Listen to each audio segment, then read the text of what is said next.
Welcome back, everyone. Welcome to the Inspired Insights podcast. This week, we're continuing our two-part episode featuring Soren and I's younger brothers. If you haven't already listened to part one, I'm going to recommend that you start there. Once you're caught up, jump back into the conversation with us. The Inspired Insights podcast is for informational and entertainment purposes only and should not be considered health advice. This podcast is not intended to replace professional medical advice. Please note that this podcast may contain discussions on sensitive topics such as mental illness, suicide, and substance use. If you are experiencing a behavioral health crisis or need support, please contact the 988 Suicide and Crisis Lifeline by calling 988 or visiting www.988lifeline.org.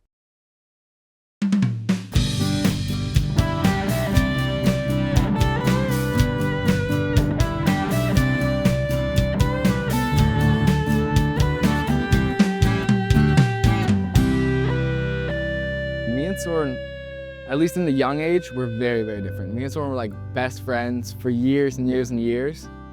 Growing up, we were constantly together. We were always hanging out. Like it was me, Soren, Nick, and Tim, who are our cousins. Yep, that's right. And we were always hanging out. Every summer was like we were all best friends and everything like that. Growing up through, and then I feel like that was another thing that made Soren's mental health and everything like that, like the downfall of that, so much harder was the loss of that friendship. Yeah. Because you were not only losing a brother, but you were losing a best friend. Yeah. And those experiences changed a lot. And then Soren coming out of Soren's depression, everything like that, I feel like our relationship still degraded because there was a lot of hurt between the two of us. Sure. Which changed the way we were interacting and everything like that. And just those experiences that we had now shared and everything completely changed the relationship between us. Coming further, closer to now, our relationship is definitely healing a lot more. We are becoming friends once again. Yeah. Something like that. Yeah. But it's still not that original shape that it once was. Yeah. Yeah. And I think I did a lot of the damage there because I was angry, I was sad, Yeah. and I would take a lot of it out on Bodhi. Yeah. And we wouldn't fisticuffs very often. Yeah. But I would always, because Bodhi's immediate response back then was physical violence. Yeah. And my immediate response was needling. Yeah. So yeah, I think I was the needler. Totally. I would intentionally goad Bodhi into grabbing a weapon, and then I'd call the parents in, and Bodhi's about to attempt to assail me with a weapon. Right. And I'm just sitting, look at me. Oh, I can relate, Soren. I'm so innocent. Yeah. I'm just sitting here. Bodhi's trying to hurt me. Yeah. But it was mostly my fault. And I think the recovery of our relationship was hurt to some extent by the amount of scar tissue built up. Yeah. And just I felt like I couldn't talk to Bodhi anymore because I had done so many bad things to him. Yeah. Right? Well, like you said, you had that guilt. Yeah. I still do. I just feel really guilty. Yeah. And then whenever me and Bodhi get into a tough, I'll end up sitting there sad because I'm doing the exact thing that I did when I was an asshole. Yep. Yep. What I think I know about your relationship and your lives now is you have your unique group of friends. Bodhi has your unique group of friends, and there's still a lot of crossover. Like you all might hike together or walk the tracks together or do an overnight together. Go ahead. Yeah. I think now during the summers and stuff, there is more crossover because obviously a lot of Bodhi's friends are hanging out by the lake. Yeah. And I'm also there, and I'll bring my friends out to the lake a lot. And I think it's definitely it's fun. The more bodies are at a party, the littier it is. Yeah. Lydia. Yeah. And I think that has also been a step in healing our relationship. Yeah, that's where I was going with that. Is Yeah. that as you are able to have your own lives, but also feel very comfortable crossing over those lives, that relationship starts to form in a different way. Mhm. Does it feel that way for you? I mean, yeah, like it's definitely a different thing, but I don't know how much of that is because of the experience behind it, but as much as we've just grown and changed, Yeah, where we're different people than we were that's right. 5, 6, 7, 8 years ago. Yeah, Where like it's hard to compare your young childhood to your adolescence to your Right. like everything like that. Where I don't know how you're supposed to compare your 5-year-old thoughts to right. your now maturing, turning into adult thoughts. Where I don't know. That's hard to Yeah, figure out where the difference is and where the similarity is. right. Right. So Well, I think the opportunity that you have when you're in a family is that you can have struggle that moves you apart. But unlike maybe a friend that may come and Right. go when you're and then maybe not all families are like this, but sounds like in our collective families, you maintain together. And so, the relationship can evolve and grow despite any time period that would have driven two people who aren't in a family apart. And so, I mean, I look at you now and then like you help me out immensely with everything from, protector to counsel to very specific tangible things favors that I might need or whatever. So, our relationship looks now very recognizable to a very traditional older brother, younger brother. yeah. Yeah, I completely agree. I think, again, if you had told me in fourth grade, as I've got these bloody scars down the side of and bruises on my back, you're not a total victim. True, true. But again, if you had told us then, I would never have bought it. And I think it kind of follows, Bodhi, what you were saying is that who we were then, who we were in college, going to college around the same time, and who we are as adults are completely different, yet that sibling bond thread still kind of pulls through all of them, for sure. And if we have time, I'd like to get into what the experience was for Bodhi, maybe share my experience during the coming out. Yeah. And sort of how that felt for you. Well, Soren was always very obviously queer, right? So, even when Soren said the words like "I'm gay" and came out, it was no surprise to anyone in our Do family. you actually remember a conversation? Is there a conversation that you remember Soren having with you? Was there a moment of actual coming out? I don't remember one. No, Yeah. it was just kind of always obviously on the table that was that. So it wasn't really an experience for me. It was like, this has always been my brother. It's in the reality. Yeah. Do you remember, Soren, a time where you might not have said those words, but maybe you referenced an attraction to a boy or a character on TV or a culture figure? Yeah, I think like the first conversation that I remember having with Mama about it, which like I say is like my coming out. Yeah, I love this story. Was she was sitting in her room watching TV, and I came in, and I think that there was something going on at the TV that I was like, wow, I like that. Yeah. And then I had a brief conversation with my mom, and she primarily reacted with concern. Right. She was like, this could prove an issue. Yeah. But that really is like the only proper example of coming out that I like. Obviously, I've told other people that I'm gay through innuendos, but I think it's fairly apparent. Yeah.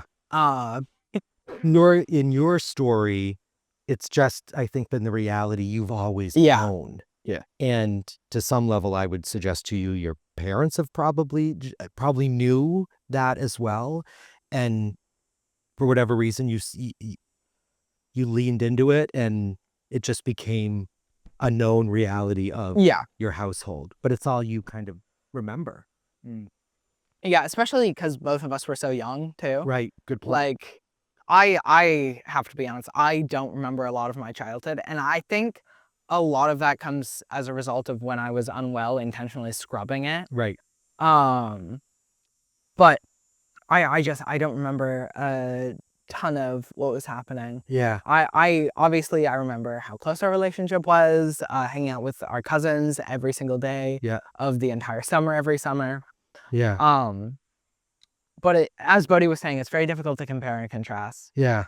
because of how distorted my memories are of that time and how different my perspective was. Sure. When you Right. think about Soren, this Bodhi's point about it's just kind of always been there, it's kind of always been assumed. Do you think at some level it was easier that way? It was easier not having to say the words out loud to all these different individuals in your life? Yeah, Yeah. totally. But also, it brings up difficulty because when people can look at you and listen to you and be like, "Oh, that's a right. gay person," Like you're wearing a sign or strobe light over your head. it also creates a lot of friction sometimes, right? So I would say yes, it's easier because like that's an awkward conversation to have, and obviously like. I don't know. I don't go shouting to the rooftops that I'm gay. Right. I go shouting and people are like, "Oh, you're gay." Yeah, I think it certainly made it more organic, natural, a little easier with people that I trust and are totally chill, but also a little harder with those individuals that maybe I wouldn't want my sexuality to disclose From to. a safety perspective. Yeah, but it is disclosed to them purely as a result of who I am. Sure. Right? Sure. And I'll be curious to hear your thoughts, because in my mind, when I kind of watch the movie playback of who I was as a kid, like there was no doubt in anybody's mind. Like I think some of our family members would say when those words were said out loud, it was like, where you been for the last 18, 20, 30 years, right? Like it was very, very apparent, but my story, I think, is a little different given the age that I was when I formally did that. But I'll be curious to hear your thoughts on it. I think from my perspective, right before you came out, there was a feeling like of, well, you just get on with it. Right. You know, there was a particular girlfriend you had at the time. Oh, right. That was like, it was just clearly a mismatch. Right. And so it was kind of almost not comical. I don't want to say that being dismissive, but when I look back on it, it almost kind of was comical. Right. It was like, it was the end of the fumbling. Right. And so when you came out, and I'm trying to convince myself that I remember the phone call, but I don't know that I do. Yeah. But when you came out, I just remember feeling like so much happiness for you. Yeah. And maybe it was because we were feeling like, just get on with it, but it was like, oh, Chris is now going to be able to bring his genuine self Right. to everything he does. Yeah. There's no more of this secret or no more of this pretending. Right. And a sort of a feeling like there was an understanding, but not one. It wasn't my experience of like how hard that must have been. Right. And so just, you know, I know I was very relieved for you and happy for you. I know your mother was very concerned about you. Your mom had some stereotypes about what gay men your age did at night and those dangerous situations they put themselves in. Right. And the absence of grandchildren. Right. And so I remember having the same conversations with her back then that I had the other night of, like, come on, you got to get over this. Right. That's right. So, I think my experience for your coming out was an incredibly positive, happy one. Yeah. And that's how I remember it too. I also don't necessarily remember. I did a very long staged approach of this group of friends knew, then this group of friends, Why? then a couple Why do you siblings. choose that approach? Well, Soren and I talk about the word shame often in some of our conversations and how that kind of always is in the background at different levels. And as a therapist and a clinical social worker, I also know it's always there and in the background when I'm working with other people. And so the same is true for me. It was shame. It was wanting things to be different, and that the girlfriend which you reference, who I have an amazing relationship with today, and we've actually recently just talked about this through some of the conversations in our first season of the podcast that she's listened to and been able to really open up some really important conversations with she and I. But anyway, And I meant no slight towards her. no, not at all. Yeah. Not at all. But she is, she's good with it. And so, but I think it was, what's the metaphor I'm thinking, like you bait a hook and maybe you cast it out, see how that works.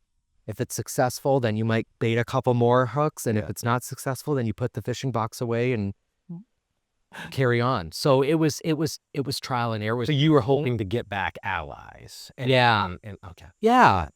If the people I told also felt like I was okay, then I was going to be okay. I think that was the perspective. Okay. Yeah. To pivot the conversation slightly, me and you, Chris, obviously have quite boisterous, out there personalities, and we are both the older sibling. Right. I know that me overshadowing Bodhi has been an issue, or at least something that's very prevalent, because I did, and to some extent still do, require more maintenance from my parents. And I also take up more space in a room. And I'm also competitive with Bodhi. So I was wondering, I know obviously Bodhi talked about how my taking up resources helped him create his strong sense of individualism. But what was it like for you two to develop your own identities in the shadow of louder, older sibling? That's a great question. It's definitely a hard question to answer. There's a lot to process behind that. I mean, when you were struggling, you were definitely trying to change yourself, right?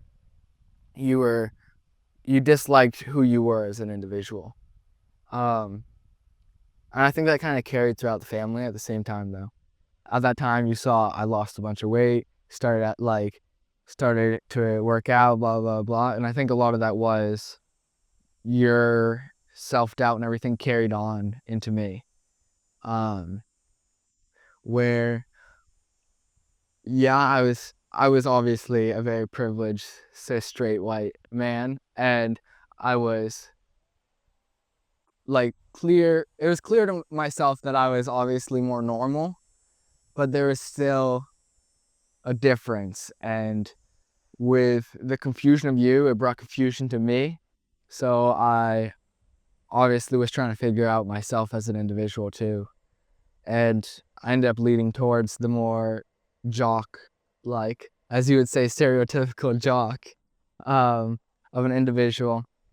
And at that time, I kind of was messing around with who I was to now figure out, I would say that I'm pretty confident in who I am as an individual now. And I understand who I am, and I understand my own thought process, everything like that. But at the time, I didn't. And with you being such a bold character and pulling so much attention from the family, it allowed me to do so much more and figure myself out at a much younger age than a lot of other people, because I was able to experiment and everything like that and not have to worry about the viewpoints of you or our parents and everything like that. So Do you feel like you're flying under the radar? Yeah. And still today, you're able to fly under that radar Yeah. more? Yeah. yeah, I would still say that I can do as I please and not see that parenting that I want at times when I don't want that parent. Right. That's right. Yeah. Yeah. How about you, Nate? Do you, I'll be curious your thoughts about space in the room and being able to find yourself in the maybe a shadow. See, I think I had the opposite. Yeah, that's what I was thinking too. Yeah, I think I attempted to take up space. Yeah, to be stereotypically heterosexual, to be stereotypically popular, to be To balance. You were the yin to the yang I was throwing out. yeah, and maybe it was I don't know that there was a lot of intention behind it at the time. I think I just saw the struggle that you were going through, maybe the struggle that you just had with other people, Yeah. and sought to avoid that. Yeah, for myself, I would say that wasn't healthy. As I look back on it, I think those are the masks you learn to wear. Yeah. That aren't your genuine self. Hanging out with the in crowd got me drinking at a much too early age. Right. That I've had to deal with. Right. Later in life. So those not bringing your authentic self to all your situations Yeah. generally leads to no good. Regardless of sexuality or gender identity. Yeah, exactly. Yeah, that's about how I thought you were going to respond to that. That's jiving with my memories as well. And again, back then it looked like it was coming so easy for you, but I think, the time period that we're talking about, like this is the hallmark of puberty and adolescence, is awkwardness, insecurity, inner conflict, trying to figure out who you are and how you fit into the world, wanting to be cared for and at the same time wanting to be independent and not get attention from the parental units, a little bit of both. And so I think when in the best of times, adolescence sucks. And then you throw, whether it's us trying to figure out who we are and some of the crap that came with that, or living in a household watching people struggle in their own ways and trying to deal with that on top of your own stuff. Yeah. It's a awful part of our lives. But the encouragement I'd give to anybody who's maybe listening to this that's at that place currently is going through it. It's like if you stick with it, you get to a good place. Mm-hmm. And then when you're at a good place, you look back on the path that got you there, and you're great, and you can be grateful for it. Yeah. Well, that's sort of what your insight was that kicked off our episode today, was that those mistakes And the mistakes and wrongdoings are looked at in the present as like a negative. right. But once you move forward and you look back, you're like, oh, well, that was definitely a negative, but there's a lot more positive that came from it. 100%. And I would say that Nate and I's relationship today was forged. We have the relationship today because of some of the not so great stuff of the past that are, in the moment it was awful for different perspectives on that. But we had shared traumas together, Right. that that are very unique to you and I. That's right. So I think that's one of the things I'm taking from this conversation as well is it does get better. We're works in progress. The better days are still ahead. And I'm just hopeful that through the start of this conversation, as I look at you and your brother, Soren, that you can continue these conversations and maybe this has kind of opened the door to keep those conversations going off camera when you can maybe lean into the conversation a little bit more personally. Yeah. I think that like people tend to interpret change as negative. Yeah. And the times that we often view as typically negative are just times of great change. Yeah. Like middle school or like freshman year of college. Right. And beyond. And beyond. I think the greatest opportunity that being siblings presents is that you're roughly of equivalent age, and you have super similar life experiences because you come from the same family. Right. But you get to view those life experiences through totally different lenses. Yeah. So it gives you the opportunity to see what you're experiencing from a different angle. And I think that's, to a large extent, the utility of these conversations. Yeah, I hope so too. So I think with that, we'll give people an opportunity for some last thoughts, and then we'll wrap for the day. Nate, last thoughts. Just thank you for this opportunity. I've never done a podcast. It's I'm very much more about experiences these days, and so I've very much enjoyed this experience. There's some topics that came up today that I want to follow up with you on. Yeah. There's places in our relationship that I think can still improve. Yeah. And, we're works in progress. So my final thought is not very insightful. It's really just to thank you for this opportunity, and I've really enjoyed myself. Yeah, thanks. Yeah. Bodhi, final thought. I guess my final thought would just be like, look at your siblings as allies, not enemies, Yeah. because they're the only ones who actually have that similar upbringing and experiences and actually understand them the same way not understand them the same way, but differently. But still, there's that similarity where no one else is going to understand, where your parents try to understand, but they don't. Yeah. It's really only you and your siblings that have that same upbringing that you can relate. So use your siblings as an ally and not an enemy, and allow yourself to grow with them, not apart. That's a great. Well said. Yeah. All right. A few years ago, I didn't think that I would ever be in. I didn't think that I'd be alive, first of all. But second of all, if I continued to live, I didn't think that I would ever be in a place where I could look at Bodhi in the eye without being like grief-stricken because of all the damage that I had done to him. And I'm just super grateful that Bodhi's given me the opportunity to heal and attempt to rekindle the flame of our relationship. And this is a super cool opportunity that we get to have both of you on. So thank you two fellows. Yeah, and that's I'm also in a place of gratitude to just thank you both for your willingness to come and have these conversations and share your thoughts with us and lean into some memories, some good and some not so great. So thank you so much. This has been another episode of the Inspired Insights podcast. I'm Chris McGlellan. I'm Soren Peterson, and thank you so much for listening. Have a lovely day. Thanks, you too. Thank you.